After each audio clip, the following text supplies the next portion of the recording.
بيعكس عظمة التاريخ والحضارة المصرية القديمة.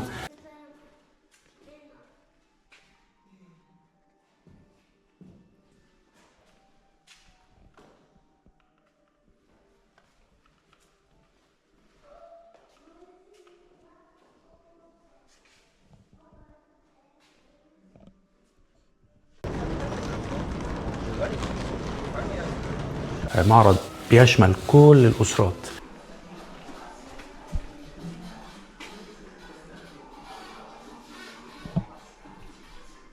البندقية في إيطاليا معرض للآثار المصرية القديمة بيعكس مدى عظمة وحضارة مصر القديمة وتأثيرها في دول أوروبا كلها، متنفذة بشكل تقني كويس جدا جدا.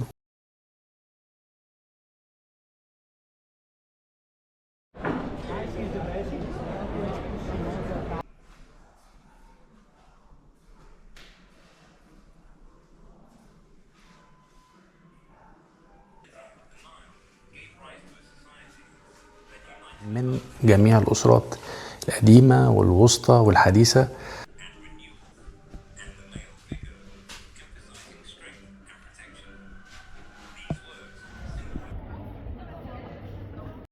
وفي شرح وافي جدا لكل قطعة أثرية موجودة، والشرح باللغتين الإيطالية والإنجليزية. معرض في المدينة العائمة فينيسيا البندقية.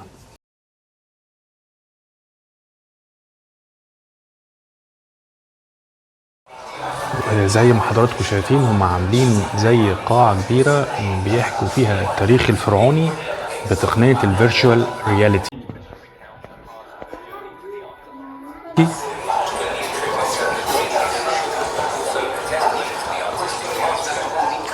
نظارة فيرتشوال رياليتي، الناس بتيجي من كل أنحاء العالم بتشوف التاريخ المصري القديم في المعرض اللي موجود في فينيسيا البندقية في إيطاليا.